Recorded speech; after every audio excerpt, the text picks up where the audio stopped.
Assalamualaikum warahmatullahi wabarakatuh. Terima kasih kita berjumpa kembali di channel kesayangan kita, Master Virtual.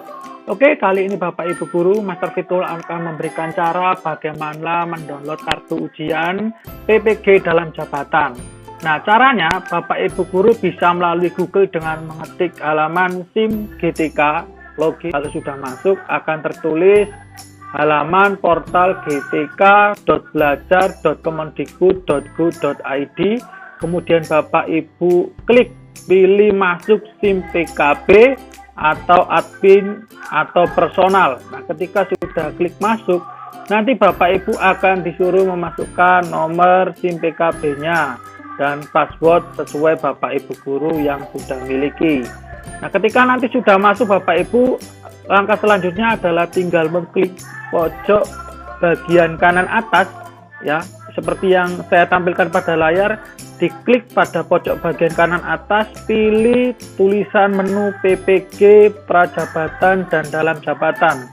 Nah, ketika nanti sudah Bapak Ibu Guru klik bagian ini, nanti akan muncul tampilannya seperti ini Bapak Ibu, dan tinggal klik ada warna bagian hijau yang tertulis unduh kartu ujian. Nah, tinggal nanti diklik seperti ini Bapak Ibu, nanti akan muncul kartu ujiannya. Nah, seperti apa kartu ujiannya? Tampilannya akan seperti ini Bapak Ibu, akan tertulis formulir seleksi akademik pendidikan profesi guru dalam jabatan tahun 2022. Di sebelah kanan akan tertulis yang namanya nomor ujian, kode validasi nanti ada di sebelah sini, kemudian biodata, nanti Bapak Ibu bisa cek koreksi apabila ada data yang tidak sama mungkin ya. Kemudian nanti di bagian bawah ada kode barcode atau kode bar ya, dan kemudian sebelah kanan ada foto yang sudah mana Bapak Ibu sesuaikan bahwa fotonya tidak boleh foto yang tidak sopan Bapak Ibu ya. Usahakan sudah berdasi dan berpakaian rapi ya. Kemudian ada nama lengkap ya, nama peserta di bagian bawah. Nah, kemudian nanti Bapak Ibu ada yang namanya ruang ujian dan link WhatsApp yang masih ditunggu ya. Kira-kira Bapak Ibu Guru harus membukanya kembali maksimal 3 hari sebelum pelaksanaan ujian. Nah, itu saja Bapak Ibu untuk cara mendownloadnya. Nah, bagaimana dengan tata caranya sendiri? Tata caranya sendiri ada Bapak Ibu. Jadi kali ini ujian PPG dalam jabatan itu dilaksanakan secara daring. Nah, jadi Bapak Ibu Guru semuanya melaksanakannya melalui jaringan internet. Nah, apa saja prosedurnya? Berikut tentang panduan peserta seleksi akademik dalam jaringan berbasis domisili pada tahun 2022. Jadi Bapak Ibu harus memperhatikan prosedurnya agar panitia tidak istilahnya mendiskualifikasi Bapak Ibu Guru. Jelasnya untuk persyaratan laptop yang harus kita pakai, yang pertama adalah memiliki layar minimal 10 in Bapak Ibu. Kedua, menggunakan sistem operasi Windows 8 32-bit atau OS versi 10 ya, memiliki RAM minimal 2, memiliki minimal 10 GB stok, kemudian dilengkapi oleh audio yang berfungsi dengan baik Bapak Ibu atau speaker ya Bapak Ibu ya. Kemudian memiliki baterai yang dalam keadaan berfungsi dengan baik dan bisa disiapkan charger kalau misalnya di tempatnya ada chargernya ya Bapak Ibu. Tapi kalau tadi seperti pegunungan ya mau nggak mau laptopnya harus, baterainya harus penuh Bapak Ibu. Kemudian handphone yang sudah terpasang di aplikasi Zoom Bapak Ibu dan aplikasi WhatsApp. Nah, sebagaimana yang saya sampaikan di awal, harus ada grup WhatsApp Bapak Ibu. Jadi 3 hari sebelum tes itu harus dibuka untuk SIM GTK atau SIM PKB-nya itu ya, dicek kembali, itu nanti akan ada grup WhatsApp di SIM PKB-nya masing-masing. Linknya tinggal diklik saja. Untuk koneksi internet itu harus stabil Bapak Ibu dan kuota internet minimal 10 GB.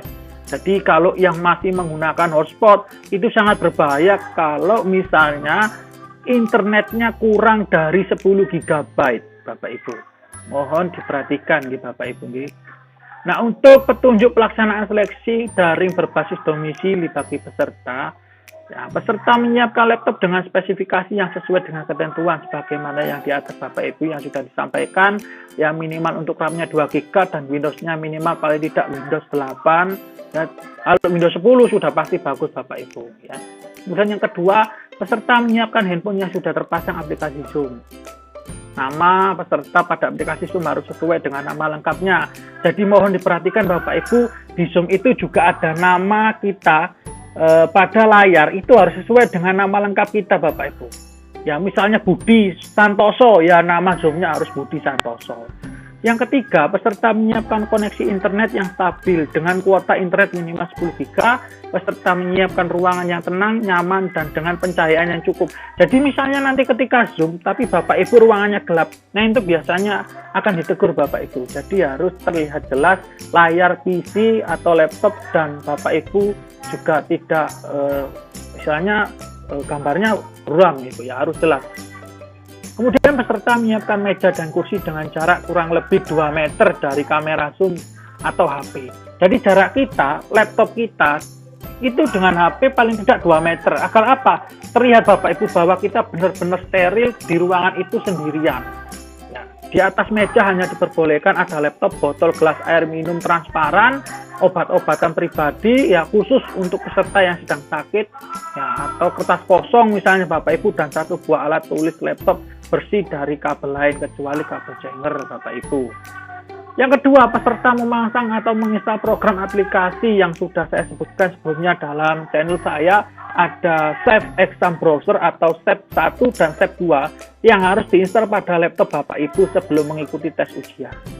Kemudian peserta mempersiapkan diri untuk mengikuti ujian sesuai jadwal yang sudah ditetapkan sesuai pada kartunya masing-masing ya Bapak Ibu ya. Yang berikutnya ada peserta yang bergabung dengan grup WhatsApp yang sudah dibagikan, ya paling tidak Bapak Ibu H-2 ya Bapak Ibu sudah harus bergabung dalam grup WhatsApp. Saat pelaksanaan, peserta mengikuti dan menaati instruksi arahan pengawas dalam proses verifikasi selama dalam pelaksanaan ujian. Ya, proses verifikasi dan pengawasan ini dilakukan dengan menggunakan aplikasi Zoom. Ya, peserta menyetujui fakta integritas yang disajikan sebelum memulai ujian. Kemudian yang ketiga, peserta mengerjakan ujian secara mandiri dan tidak dibantu oleh orang lain atau alat lain Bapak Ibu. Jadi mungkin ada orang yang misalnya curang layarnya ditampilkan di layar lain, nah itu pasti akan ketahuan Bapak Ibu. Jadi mohon diperhatikan ya Bapak Ibu ya. Kemudian yang keempat, selama mengerjakan ujian, peserta menghadap ke layar monitor dengan menempatkan 100% wajah pada laptop. Jadi Bapak Ibu di sini dilarang untuk mengfoto, dilarang untuk menggandakan ketika ujian itu. Benar-benar Bapak Ibu fokus pada layar laptop, tidak menoleh ke kiri ke kanan ya, atau misalnya ada gangguan dan lain sebagainya, mohon diabaikan. Kemudian yang kelima, selama waktu pelaksanaan ujian peserta harus selalu berada di tempat duduk yang terpadu oleh kamera Zoom pada HP. Ya. Kemudian yang terakhir, peserta mengikuti tata tertib yang ditetapkan oleh panitia selama proses ujian Bapak Ibu. Nah, setelah pelaksanaan, peserta menunjukkan kepada pengawas terkait coretan-coretan yang ditulis di kertas kosong tadi Bapak Ibu.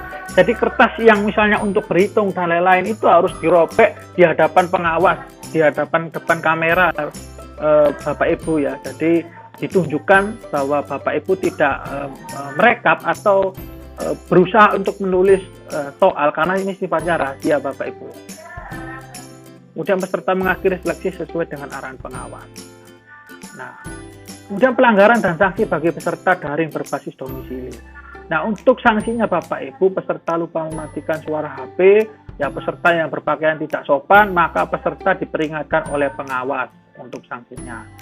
Nah, pelanggaran sedang ini misalnya peserta terlambat masuk di ruang Zoom saat ujian sudah mulai, sudah login, ya peserta tidak memasang program dan aplikasi ujian, peserta meninggalkan ruang ujian sebelum waktu sudah selesai, maka peserta dibatalkan pada sesi tersebut dan dinyatakan tidak lulus Bapak Ibu.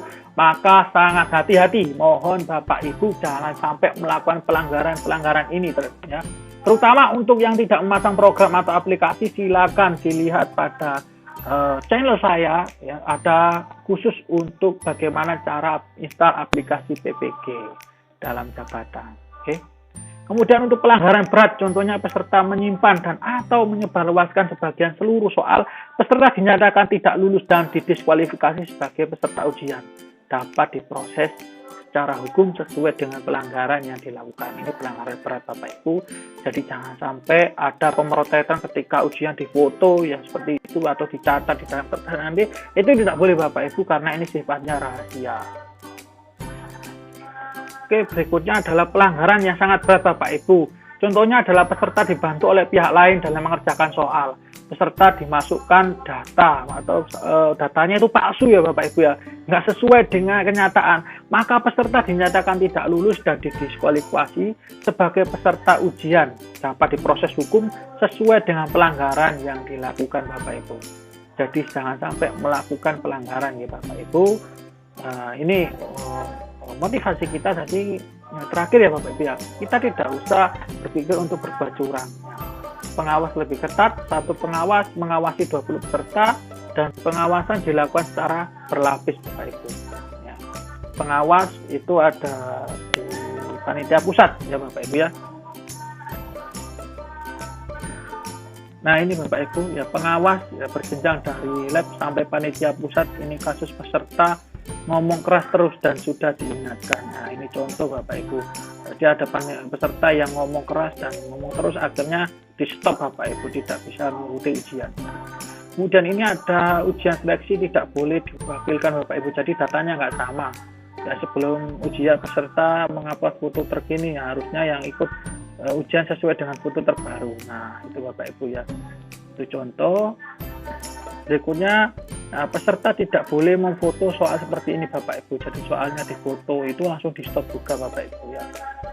Yang berikutnya lagi, tidak boleh ada kabel lain yang menancap di laptop Bapak Ibu. Ini jelas bukan kabel cas ya Bapak Ibu ya, ini yang ditunjukkan ya. Dan layarnya ini Bapak Ibu ya, tampilannya nggak muncul di layarnya Bapak Ibu.